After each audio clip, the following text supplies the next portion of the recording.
So I recommend, hopefully that is recording. Let me just check that. Yeah. So hopefully you have people in your team who may not be on this call. They may be wholesale customers. They may be new team members who've joined because they want to, develop an income. So I recommend that you make sure they get to see the recording of that, because it's kind of fundamental really to everything that we do, in that we don't sell individual oils. Really, I don't think I've sold. I think Karen, my wife, has sold a couple of individual oils where little old ladies pestered her for a bottle of lavender at church, but that's about it. Other than that, I couldn't tell you how much individual oils cost, because that's not the business that I'm in. Anyway, thanks to Peter for that. It was really good. So hopefully you'll find this equally informative, and I hope you may find here another eureka moment or two. Let's see how we go. I'm going to give you 3 steps to success, and I'll explain what they are as we go through. The first one is that when we're building the business, sometimes that can be a bit daunting, and sometimes some people, I think it's fair to say, get a bit discouraged, and they look at their progress and they don't really see that they have made any progress. And just as Peter was talking there, it was quite funny. He was talking because he was saying a year ago there were things that he didn't know. He didn't know about the toxic load in the body. He didn't know much about cellular health. And if you just take stock of where you are, it's pretty obvious that you'll see that one of the major benefits of being in the business is that over a period of time, you will develop a lot more knowledge. So you need to stick with it, and you need to see it exactly how it is. So when you're putting in your business building efforts, you need to see the results as they are, but not worse than they are. And I'll explain how you do that in a second. You then need to see it better than it is, which means that you need to develop a bit of vision. And what I mean by that is, you need to be able to see beyond your current results. And I've got a story that will hopefully illustrate what I mean. And then the third thing you need to do is you need to go and make it how you see it. So we need to look at where we are. We need to look at it realistically, but we don't need to be overly optimistic or overly pessimistic. We just need to see it exactly how it is. And sometimes in the beginning, you might want to look at your results, but get your upline to look at them with you, because they have more experience than you. They may well have more vision than you and more knowledge than you, and that will enable you to see it exactly how it is. Now, here's a slide I used in Stratford, and I kind of keep coming back to this slide because it shows 2 things. It shows, on the one hand, how challenging and difficult the business can appear to be, but it also shows how much better it becomes and how fantastic it can be, all in the one slide. And they say a picture paints 1,000 words. Well, this is Nathan and Rebecca Bowles, who we joined in August last year. And you'll see on this slide that they joined in April 2014, and they spent their first year till April 2015 at the level of elite. So if you've reached elite, congratulations, you're right on track to build a business as big as Nathan and Rebecca Bowles, who are now Presidential Diamonds, incidentally. But you'll see that their turnover, an elite turnover starts at 3,000, and obviously it could be higher than that as it grows. But they didn't hit Premier, which we talk about a lot, which is a minimum of 5 grand. They didn't hit Premier in the first year, or they hit it in just about a year, actually. And so that's what I mean by seeing it how it is. So if you're at the executive, if you've been in 6 months and you're at the executive level, no big deal. You just need to realize that that's how it is, and it was pretty similar then. Or if you are at the level of elite, then it's fantastic, actually. And so one of the things we need to do is to develop a realistic long-term perspective on the business. So sometimes we look at our results and we look at our turnover and we look at the number of people we've enrolled, and we're kind of discouraged or disappointed, or we don't feel as though it's going as well as it should be going. But I know people at the level of elite that have bigger turnovers than Nathan and Rebecca Bowles had at the end of their first year in our team. So you should also, that should enable you to see how it is. So, and we have people on this call who have reached the level of silver in a year, which is way ahead of where Nathan and Rebecca was. So you should easily be able to see it better than it is. But you need to develop a bit of vision and think about how that looks moving forward. And could you rank advance again, say next year, for example? And the answer obviously is yes. And you could be well on track to replicate their success. Because what happens is as you keep doing the things that we advise you to do, you get key people on board. And when key people come on board who want to build the business with you, you accelerate your progress. So wherever you are, don't be overly pessimistic, because you may be making false assumptions which are not supported by the evidence. And if you're not sure about that, what you need to do is have a call with your upline and then look at the evidence and get someone to look at it who knows what they're doing. If you're new and you're discouraged, you just need to realize that it takes time to build the business. But if you've reached elite and you're in your first 12 months, you're at the same level of turnover and rank as Nathan and Rebecca Bowles were in their first year, and they're now presidential diamonds. So you need to develop a realistic perspective and a sound level of understanding of how it works. Now, question, how hard is it? Is it hard work?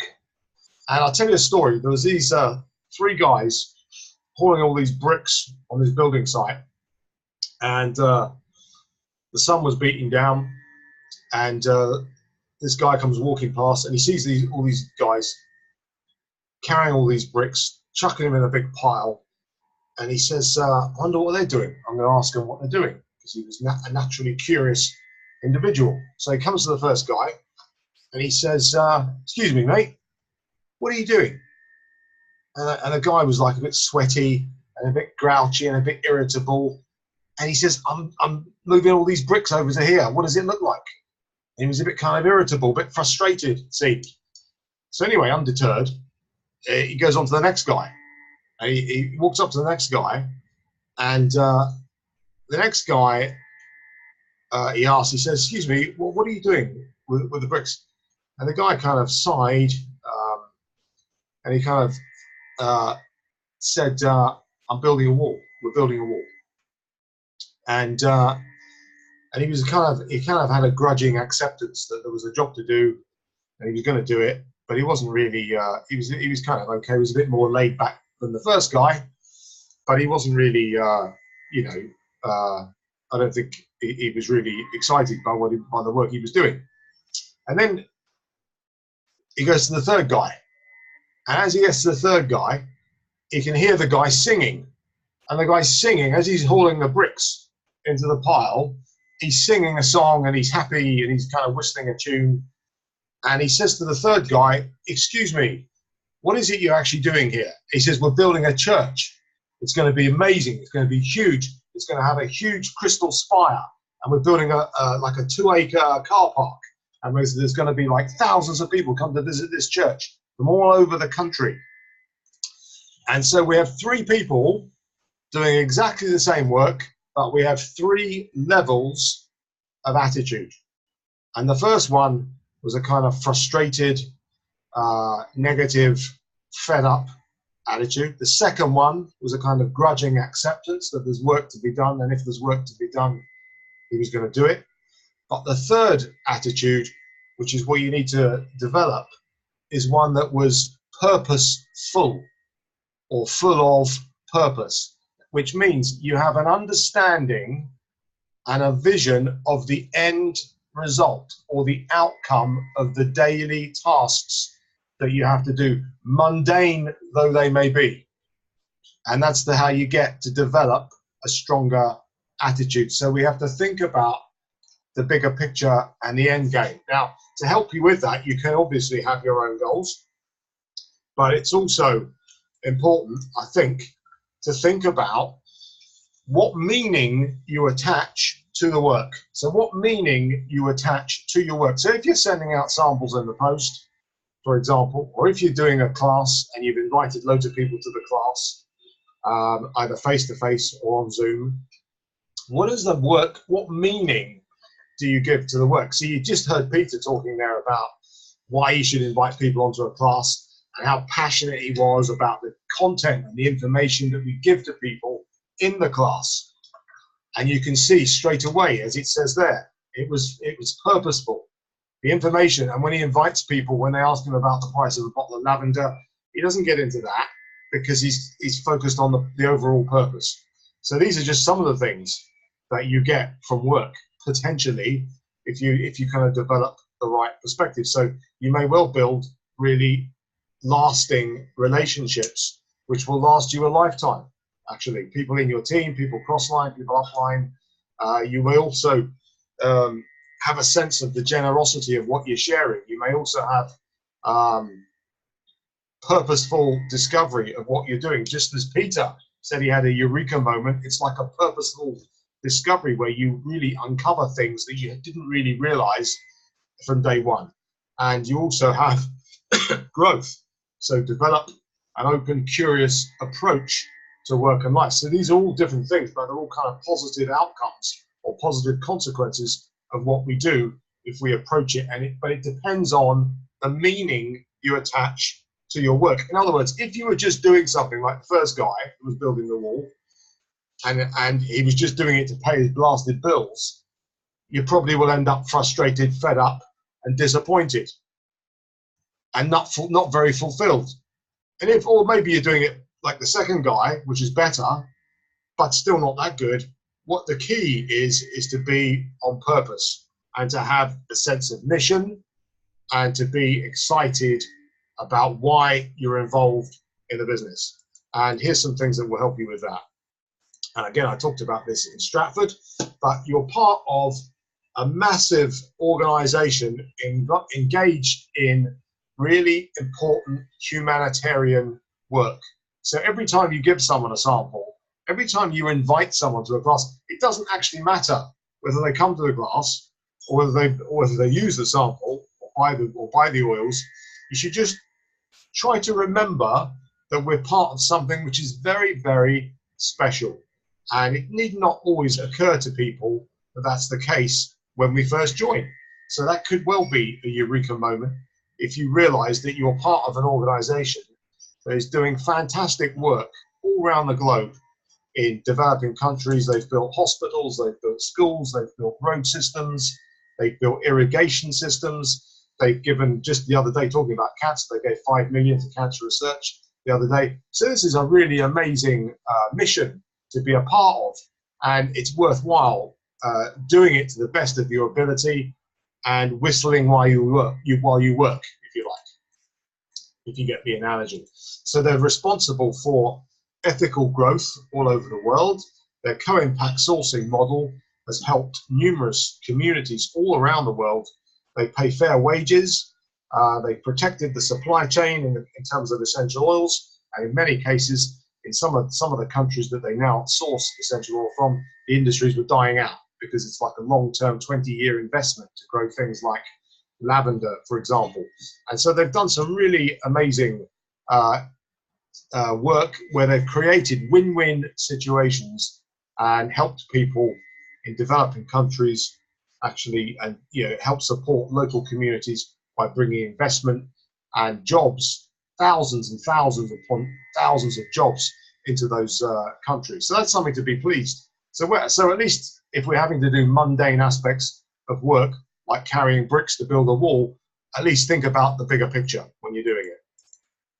Now, I'm going to share with you now, very quickly, in about 5 minutes, this might be something else, might be a eureka moment. This is something that you can use to coach your team. And the reason why I wanted to cover this is that most of the people on this call, I'm guessing, are probably sharers and builders. And sometimes, as I mentioned earlier, that can be a bit daunting because you may not have any experience of dealing with people. And now all of a sudden you are setting yourself up as a business coach. And that might seem to be something which you might lack confidence in at the beginning, a bit like when you start learning to drive, your first efforts are not always that good. So what I'm going to do is I'm just going to give you a really simple model that you can use to help the people that you introduce into doTERRA. And it starts really at the end of the wellness consultation. And in the wellness consultation document, we specifically ask people what their top 3 priorities are. So you should be fully aware of what those priorities are. And then all you need to do is to book regular reviews with them. And then you can use this coaching model that I'm going to show you to help them achieve their priorities. And I recommend that you arrange regular reviews with your new team members. And this is the model. This is called the GROW model. And if you want to find out more about that, you can go onto Google and you'll find it. It's not a new thing. It's a very old idea. But I think that some people overcomplicate what coaching actually is. It's not complicated at all. It doesn't matter whether you call it training, mentoring, coaching. There are slight distinctions with those things, but the reality is it's actually quite simple. And what you should do is you should ask people, first of all, what is their goal? Why are they involved in the business and what do they want to achieve? So when we talk about GROW, the G stands for goal. So as a coach, the first thing you need to do really is to find out what your new team member who's bought the Home Essentials kit, what is their goal? And then because you're going to do regular reviews with them, and you might want to do that every week in the beginning, on the next call that you book, the next Zoom call, you need to ask them what the R is, which is their current reality, and get them to describe what they're up to, which means what progress have they made and what is the current reality. So we know what their goal is, where they want to get to, but what is their current reality? So that would include, for example, things like logistics. So their current reality could include, what is their schedule like, for example? How many hours a week do they have available? So what is their current reality, both in terms of the time allowed for the business, but also what have they got going on in their life, and how does it look? So do some people have all day? Some people have very little time. Some people have clients. So everybody's current reality will be different. So we need to have a conversation about what their circumstances are so that they can play to their strengths. So what is their current reality?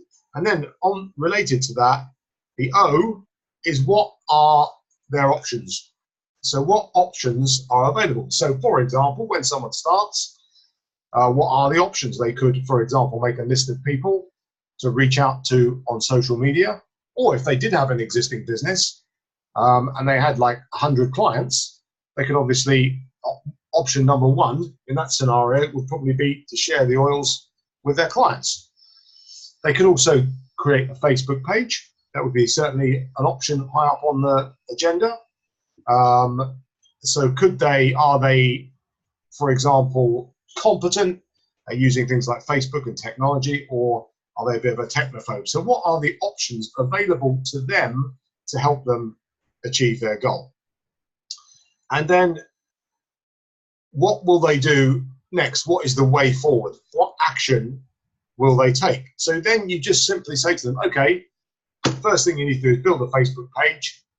So then you book another call with them a week later or a few days later, and then you look at how did they get on?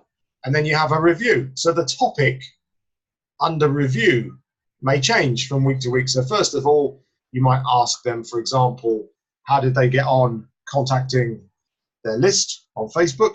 Or did they manage to create a Facebook page? How are they doing for content? Did they upload some videos? Or it could be, Have they started contacting clients, giving out samples, whatever it is? So on an ongoing basis, you're going to take them back to their goal, find out what the current reality is, what progress they're making, find out what the options are, whether we need to change anything, find out the way forward, what they'll do the next 7 days, and then bring them back. So the topic part changes, and all you're really doing is reviewing the different aspects of their overall strategy to achieve the goal. So that's really a 5-minute explanation of how we coach people. It's very simple, and a lot of people get nervous about it. They think, well, I'm not sure whether I can do that. I promise you, anybody on this call can do it. All you have to do is genuinely want to be of service to the people that buy the Home Essentials kit and come into your team, and ask them what their goals are, what their current reality is, what are the options and obstacles to. So some people say options, some people say obstacles, because there's different ways to go, and then working out some kind of plan of action. What will they actually do? And then reviewing each topic, each different aspect on an ongoing basis. And that's how you coach. That's a kind of coaching model. Now, if you want more details of that, just go onto Google and type into Google the Grow coaching model, and you'll get pages of stuff on it. It's not new, it's an old idea, but it's really good. So just quickly, one of the other things that you can do to be of service is to promote the team calls and events. Really important. So make sure that you get those new team members to put on their schedule the Wednesday night call at 8 o'clock. And in terms of a way forward, I just want to finish this call by saying Peter and I will not stop reviewing systems, strategies, changing things, bringing in new things. And my advice to you would be to just take that on trust, because we will never be satisfied with our progress. That's just kind of how we are, really. So we will never, ever be satisfied. And although we're doing very well, my income in November was over $5,000, we will never stop trying to improve the delivery of the service to our team. We will never, ever stop doing that. And we will always try to improve what we do. So whether it's things like ManyChat, the ad pool, or any kind of big strategic issue that we are constantly working on. And at the moment, I just want to finish by saying that we'll be spending the next couple of weeks, we are working on a couple of things which I believe will significantly improve things that you all do if you are building the business. I'm not going to tell you what they are now, but I just want you to know that not only will we be doing that in the next two weeks, we'll actually be doing it in the next 2 years, and we will never stop looking at strategy. But my advice to you would be to follow the systems that we've already developed and get good at working those systems to the very best of your ability. And if you do that, you will certainly make progress. And as I've already mentioned, many of you have made more progress than presidential diamonds in their first year. But we'll never be satisfied. So don't think we'll ever sit back and think we've got it all nailed down, because we're just not like that. And we are working on things at the moment, and I hope to have an announcement for you before the end of December. In fact, it may even be in the next week.